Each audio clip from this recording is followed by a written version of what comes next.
tasted and seen of the sweetest of love. When my heart becomes free and my shame is undone, your presence, Lord. Hallelujah, come on, welcome Holy Spirit. Oh Lord, Holy Spirit, you are welcome here. Come, Lord, this place and fill the atmosphere. Your glory, God, is what our heart longs for. It's to be overcome by your grace and glory. Spirit, you are welcome here. Come, Lord, this place and fill the atmosphere. Your glory, God, is what our hearts long for. To be overcome by your grace, Lord. Oh, your presence, Lord. Your presence, Lord. Oh, let us become more church. Let us become more aware of your presence. Let us experience the glory of your goodness. Let us become more aware of your presence. Let us experience the glory of your goodness. Let us become more aware of your presence. Let us experience the glory of your goodness. Let us become more aware of your presence. Let us experience the glory of your goodness. Come on, church, worship your presence, Lord. Hallelujah, Holy Spirit. Holy Spirit, you are welcome here.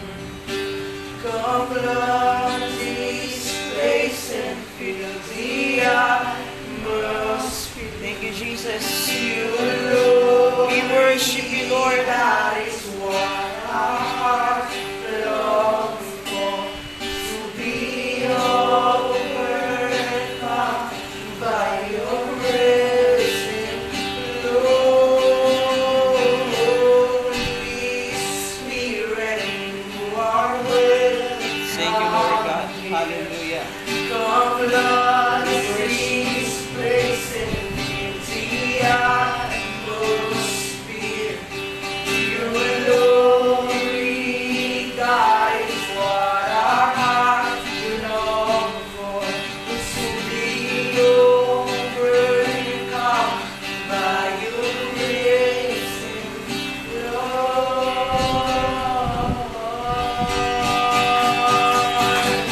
Hallelujah.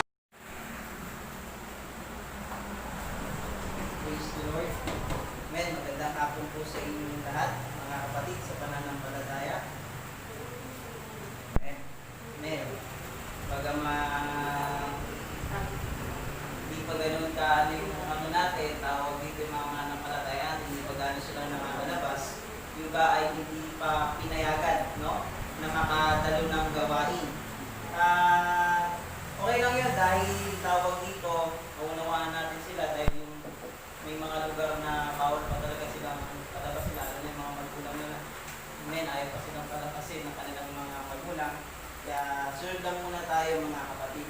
Kaya ngayon, ito yung unang araw ng ating gawain ulit, no? For almost, magti 3 months, 2 months. 2 months, no? Na nakapag-service tayo. Ang muli nating service dito ay March 15. Biyernes, hindi ako nangaral po dito sa church natin, ay March 15 pa. Kasi nagsimula ang lockdown ay March 17, no? Yun ay linggo. 15 Pastor. 15 pa ang nag-lockdown. Dinano na yun Pastor, 15. 15, no? Kaya hindi na ako nakapagtawag doon, nakatawid ng Marikina. Kaya by the way, salamat sa Panginoon dahil yung lockdown na binigay sa atin sa buong Pilipinas, mga kapatid, ay naging pagpapala sa ilan. At hindi tayo pinabayaan ng ating Panginoon, lalo na kanyang mga anak. Amen. Yung iba sa atin nagtabaan. Amen. Iyang sa lockdown. Sabi nung isa, sana lockdown ulit. Huwag naman, ang hirap kaya. Amen. Ang hirap mag-lockdown. Hallelujah. Iba nag-enjoy dahil yung ibang bagsak, pasado na kagad. Mga nag-aaral. Amen. Hindi na nila kailangan mag-fourth grading, bumasa na sila. Amen. Pasado na kagad, may grade na kagad sila. Amen. At ngayon, namumroblema sila kung paano sila makakapag-enroll. Yan, kasi nung nawala ng pasok, tuwan-tuwa kasi pasado na kagad, ngayon pasokan na naman. Hindi ko alam kung paano kayo mag-i-enroll. Online na yata no? Ayan.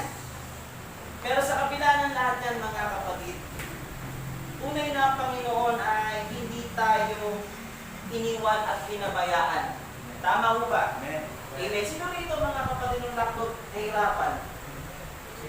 Hindi nahirapan na tawag doon na wala siyang nakain, pinabayaan siya ng sino rito? Halos wala no? Ibig sabihin, sa kabila ng pandemya na nangyari po sa ating buhay, sa ating bansa mga kapatid, kapag-anakan ng Panginoon ay hindi kanya pababayaan. Amen? Hindi kanya iiwan. Hallelujah. Tunay na ang Panginoon ay Diyos ng mga Diyos, Hari ng mga Hari, Panginoon ng mga Panginoon. Tama ba mga kapatid? Amen. Kasi bakit? Hindi kanya hinayaang magutom. Amen? Hindi ka tulad sa iba mga kapatid na talaga nakikipag-away para lang makakuha ng relief goods, makakuha lang ng ayuda. Amen? Meron dito sa atin, hindi na nakakuha ng ayuda. Amen? Nandiyan sila, pamilya nila Lester, sila Paul, no? Kila Jenny, wala. Alam mo, meron na. Diba? Kila Mami Norms, naghati-hati sila. Amen? Pinaghatian nila yung 50,000. Diba? At least, ganit pa paano mga kapatid na ang Diyos ay nag-provide ng mga needs natin. Tama? Kasi kung pinabayaan ka ng Panginoon mga kapatid, ang payat mo ngayon. Diba? Iyak ka, taba-taba mo, yung iba namuti. Hallelujah.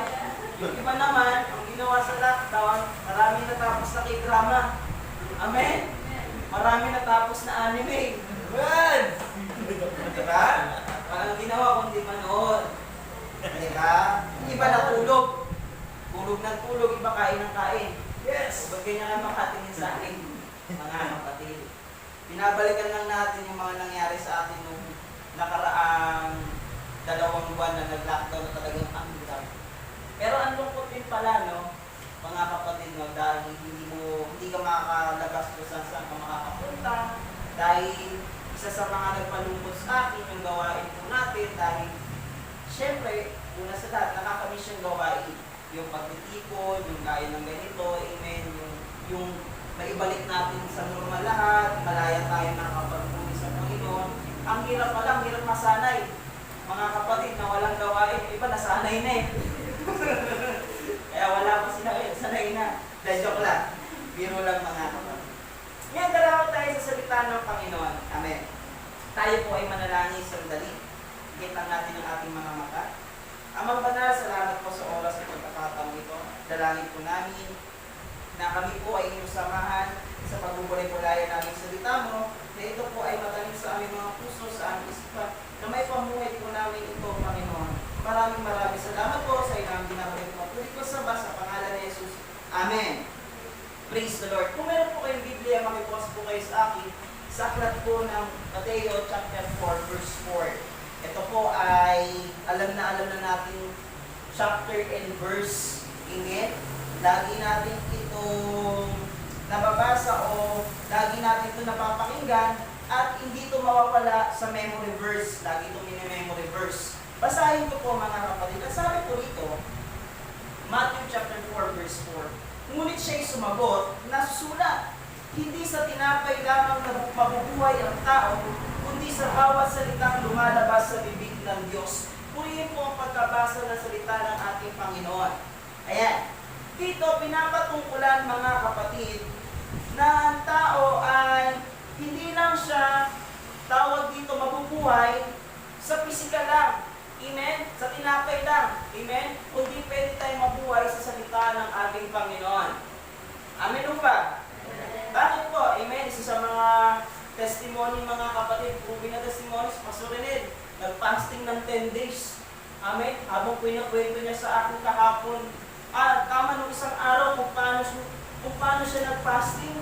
Amen? At ako talagang nagulat din ako eh. Talagang titig ng Panginoon, pero in-instruction sa kanya ng Panginoon, ganito ang gagawin mo, ito yung babasahin mo, tapos ito yung pagkain mo, everyday, yung salita ng Panginoon, meron niya naramdaman yung gutom. 7 araw mga kapatid, na straight, tapos 3 araw, yung kanyang ginawang fasting, kaya 10 days lahat. Biruin mo, yung almusal niya, Bible, na binabasa, 3 chapter, Pastor Ned, tama? Tanghalian, 3 chapter. Hapunan, 3 chapter. Amen? Ganun ang ginawa sa kanya ng Panginoon. Natapos niya yung Genesis 2. Exodus, tama? Exodus, buong chapter ay yung buong book na yan mga kapatid, pinagawa ko sa kanya ng Panginoon. Amen? Pinag-divide, in-instruction sa kanya na i-divide. Amen? Kung ano yung mga babasahin niya. At hanggang sa pinaka-last chapter ng Exodus, sumakto yung verse and chapter na ibinigay sa akin. Pero yung mga kapatid, diyan pinapatungkulan na ang tao mga kapatid, sa salita ng Panginoon, pwede po tayo mabuhay. Amen. Amen. Pwede po tayo mga kapatid na magkaroon mga kapatid ng kalakasan sa pamamagitan ng salita ng Panginoon. Tayo, hallelujah, hindi lang tayo makakain ng umagahan, tanghalian, galit na tayo. Amen? Para na tayo mamamatay sa puto. Iwan mo rin mga tao nagpapasin para sa Panginoon. Amen? Ito pinapatunayan na pwede at kaya natin. Kaya nung nag-lockdown mga kapatid, ang daming mga tao na panireklamo. Makitingnan ninyo sa palabas, sa TV, binapakita sa social media. Amen. Daming reklamo na wala pa kami natatanggap na relief goods, wala kami natatanggap na ayuda. Ganito, bakit yung binigay sa amin ay kulang. Di ba? Puro reklamo. Amen. Tapos, may ilang mga celebrity, amen, paano ko bubuhayin yung pamilya ko. Di ba? Takot magutom. Hallelujah. Kung alam lang natin sa buhay natin na yung salita ng Panginoon siya magbibigay sa atin ng kalakasan, hindi ka matatakot na magutom na hindi. Kaya nais kong ibahagi sa hapong ito mga kapatid, ang bawat salitang nanggagaling sa bibig ng Diyos. Amen. Ang bawat salitang nanggagaling sa bibig ng Diyos. Kamusta kaya, mga kapatid, yung salita ng Panginoon sa ating buhay? Amen. Kamusta kaya yung lumalabas sa ating mga bibig? Amen. Ito ba ay sa ating Panginoon pa rin ba? O sa ating ganang pansarili na lamang? Amen. Lockdown na almost 2 months o mag-3 months. Amen. Kamusta kaya ang pagiging Kristiyano mo? Nandun pa rin ba yung ginagawa mo noong hindi pa nagla-lockdown? Nakakapagbasa ka pa ba ng Bible?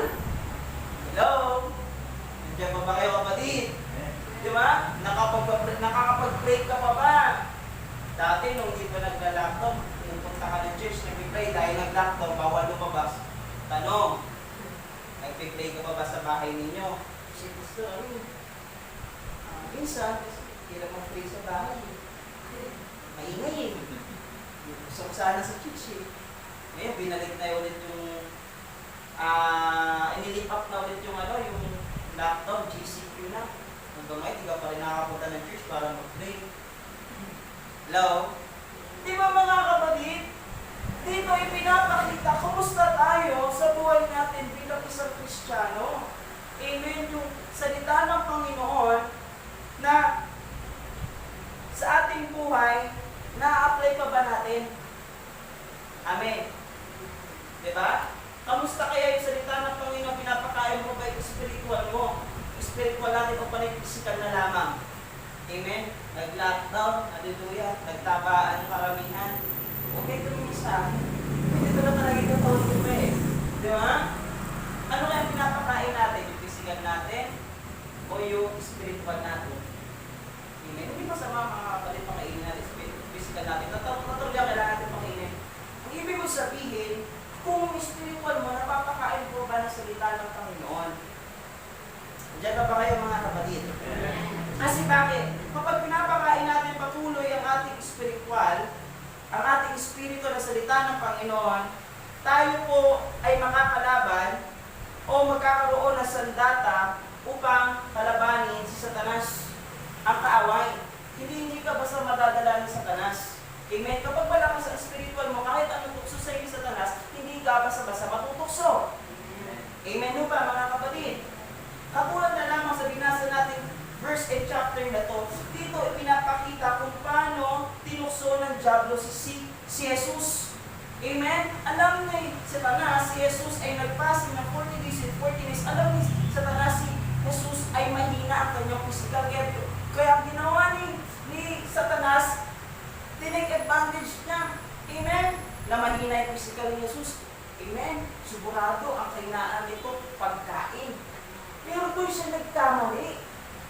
Na yung lumakas pala kay Jesus, yung spiritual niya. Amen? Kung ganito tayo mga kapatid, kung mas malakas ang ating espiritu, kahit anong atake ng kaaway sa ating Satanas, hindi ka basta-basta babagsak.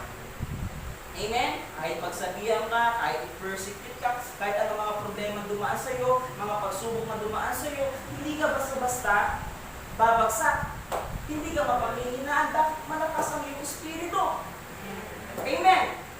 Kaya nga ako nakaka-bless mga kapatid, kahit hindi tayo nakakapaggawain, hallelujah, sa loob ng ilang buwan, yung tuloy-tuloy pa rin yung gawain sa loob ng tahanan ninyo, yung nakakapagpanalangin kayo, nakakapag-sharing kayo sa isa't isa. Sa pamamagitan nun, hindi kayo mapanghinaan mamimaintain mga kapatid yung apoy. Hallelujah. Mamimaintain ang kalakasan ninyo sa tawag. So meron ba gumagawa dito? Praise the Lord. Amen. Yung iba wala. Banding kami, it's a family time. Amen. Sa mundo, ganun mga kapatid. Pero pagiging isang Kristiyano, tulad ng takanan mo, kahit dalawa kayo. Parang asal kayo. Amen. Mag-pray kayo sa bahay ninyo. Amen. Sabay tayo mag-pray, sabay tayo magbatuan ng salita ng Panginoon. Sa pamamagitan yan, ang iyong espiritu lalakas. Hindi ka basta-basta madadala ng kaaway. Amen o ba? Pero pag nag-iisa ka lang, pinabayaan mo salita ng Panginoon, babagsak ka. Amen? Nag-iisa ka na nga lang, wala ka pang reading the Bible, wala ka pang prayer. Wala. Manghihina ka lalo. Amen? Tapos dadagdag pa yung problema sa bahay ninyo. Problema dahil hindi ka nakatanggap ng relief goods, ng ayuda. Ano po, init ang ulo mo. Magbaka siguro, katulad yung napanood ko sa Facebook, tinagay yung isang kapitan. Panood niyo ba yun? Amen? Dahil sa ano? Pakulangan. Amen? Sa pananalapi. Pero pag may Panginoon sa buhay, ng bawat hindi mo magagawa yun. Amen mo ba? Okay. Ang salita ng Panginoon, mga kapatid, ay siyang nagbibigay sa atin ng kalakasan. Kaya po, ano ang tungkol sa salita ng Diyos na ginagawa upang tayo ay maging sapat para sa Kanya, sa kanyang pagkain ay na ibinibigay sa atin. Hallelujah. Number 1 mga kapatid, ang salita ng Panginoon ay totoo. God's word is true. Amen. Ang salita ng Panginoon ay totoo. Ang sabi sa John 17 verse 17, ganito ang pagkakasabi. 1, 17, 17. Yan. Pabanalin mo sila sa katotohanan, ang salita mo ay katotohanan. Ayan. Ang salita ng Panginoon ay katotohanan.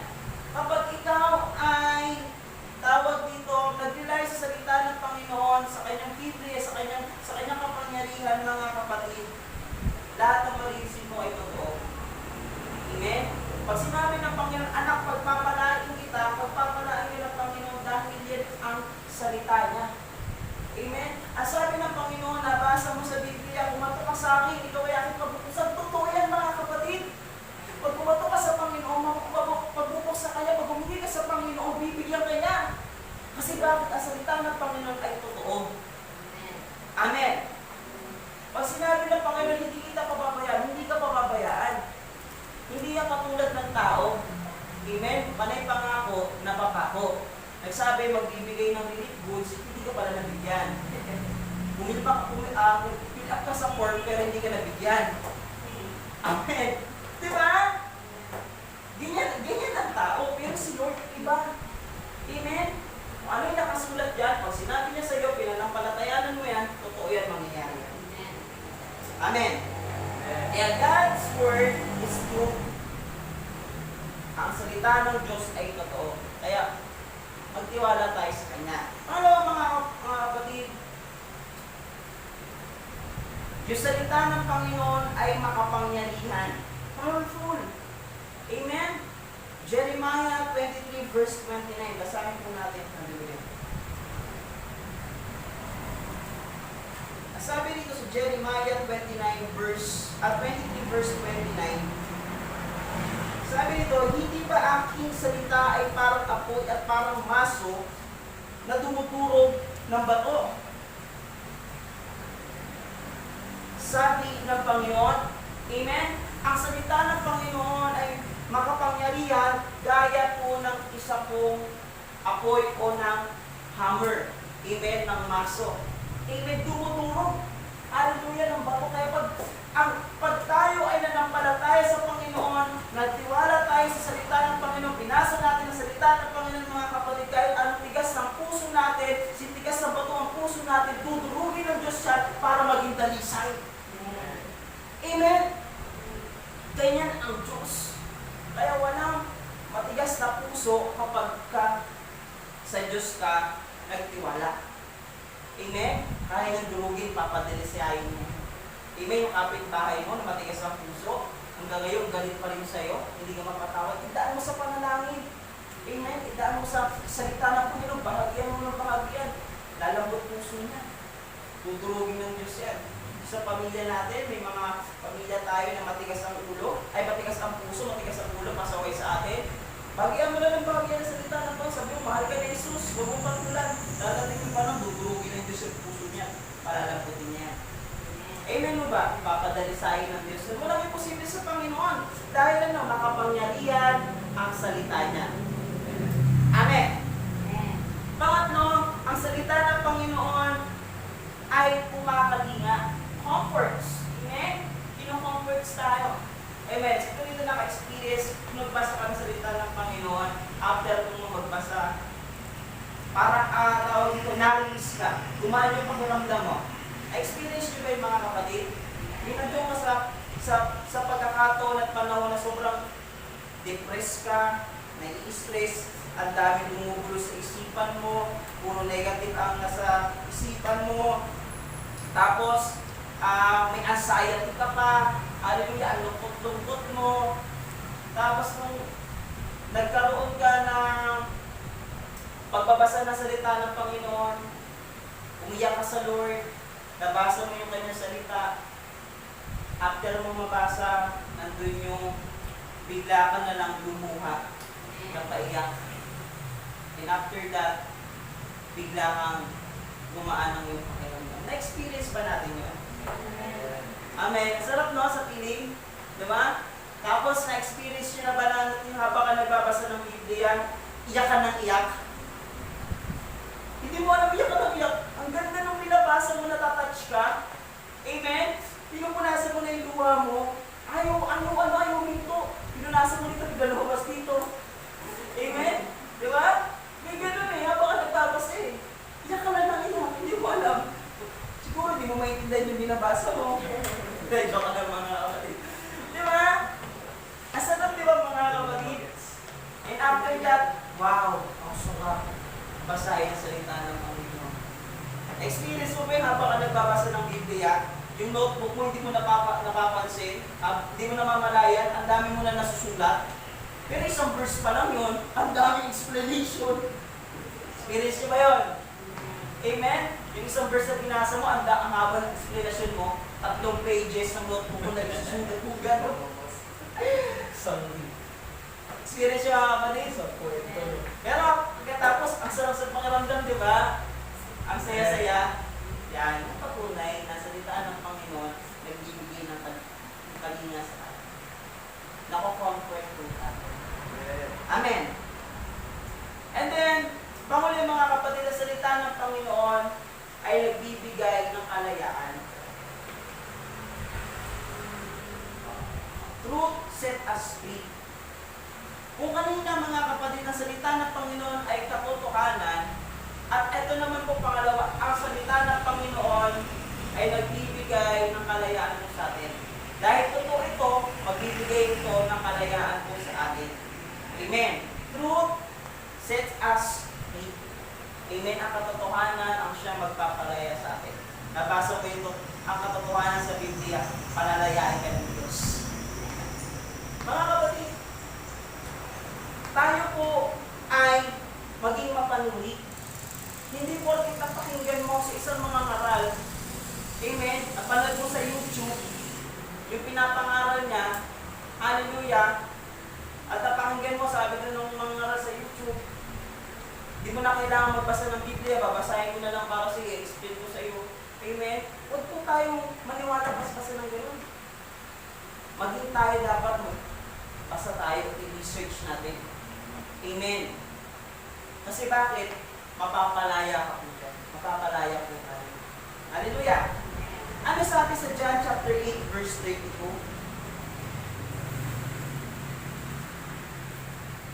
1 chapter 8. Yan.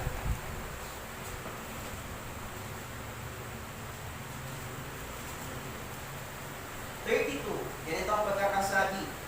At inyong malalaman ang katotohanan at ang katotohanan magpapalaya sa inyo. Amen. Ang katotohanan ang siyang magpapalaya sa atin.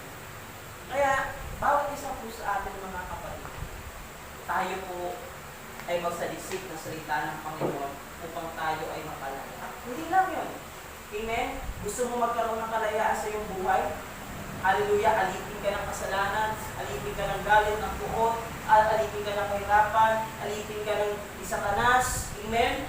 Basahin mo salita ng Panginoon, matutuklasan mo ang katotohanan at ito ay magpapalaya sa iyo. Amen? Pangalawa mga kapatid, ang salita ng Panginoon ay nagbibigay ng kaligtasan. Amen? Ito po ay nagbibigay ng kaligtasan. Mababasa po natin yung kaligtasan dito sa Biblia. Amen? Saan natin makikita? Romans chapter saan? Romans 10:9. Amen? Ay kita natin. So John 3:16. Amen? Ang kaligtasan. Hallelujah! Diyan natin makikita. Mababasa natin ang salita ng Panginoon patungkol sa kaligtasan. Amen? At panguli mga kapatid, ang salita ng Panginoon ay naglilinis ng ating kaluluwa. Purifies soul.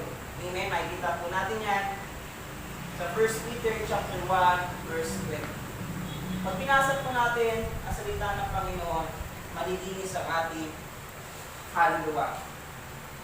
1 Peter chapter 1 verse 22. Ganito po ang pagkakasabi. Ngayon, nilinisan ninyo ang inyong mga kaluluwa sa pamamagitan ng inyong pagsunod sa katotohanan, kaya't kayo'y may tunay na pag-ibig sa isa't isa, mag-ibigan kayo sa isa't isa ng buong alab mula sa dalisay ng puso. Yan, kung yan pagkabasa ng salita ng Panginoon. Amen. Ang salita ng Panginoon, dahil ito ay katotohanan, totoo, ito ay magpapadalisay sa ating puso. Amen. Lilinisin yung ating puso. At tayo ay mag-ibigyan sa isa't isa na may dalisay ng puso. Amen. Kaya po, ito po yung salita na nanggagaling sa bibig ng Diyos sa atin. Amen. Ibigay sa atin ng ating Panginoon. Yung mga pangako niya sa atin ay hindi magbabago. Amen. Yung mga sinabi niya sa atin, hindi yan magbabago, patuloy yan. Kaya ikaw at ako, ay patuloy naman ang palataya sa ating Panginoon. Mga kapatid, sa panahon po natin, hindi pa gano'n nakaka-recover lahat. Amen? Sa ating bansa. Hallelujah. Magtiwala po tayo sa ating Panginoon. Kayo po na nandiyan sa inyong mga tahanan nakakarinig ng salita ng Panginoon, tiwala po tayo sa Panginoon. Merong kalayaan na ibibigay sa ating Diyos. Amen. Kaya mga kapatid, sa panahon ng pandemya, isa lang ating masasandalan, ang Diyos na makapangyarihan. Hindi kanya pababayaan, hindi kanya iiwan. Ang salita niya ay totoo. Hindi kanya bumuli. Ibigay lang natin sa ating Panginoon. Lahat. Tayo po ay lumuwa tayo sa oras na.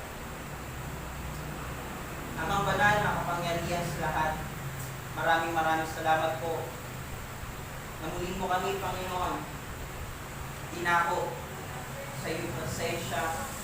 Hindi kami nakamakinig ng iyong salita. Dalangin namin ng Diyos. Patuloy kang pumilos sa amin. Patuloy mo kami samahan. Lord, na patuloy kami, Panginoon, na magtiwala sa iyong salita. Na patuloy namin, Panginoon God, sundin kung ano ang iyong inuutos. Ano yung sinasabi mo sa amin, Panginoon. Dalangin namin, Panginoon, ang mga problema, mga pagsubok ang aming maranasan. Ikaw, Panginoon, na tumulong, magbigay ng solusyon sa amin, Panginoon. Bigyan mo kami, Panginoon, God, ng pusong matapang, puso, Panginoon, hallelujah, na dalisay. Puso, Panginoon, God, na handa magpatawad. Puso, Panginoon, mapagpakumbaba. Puso, Panginoon, na nagtitiwala para sa iyo.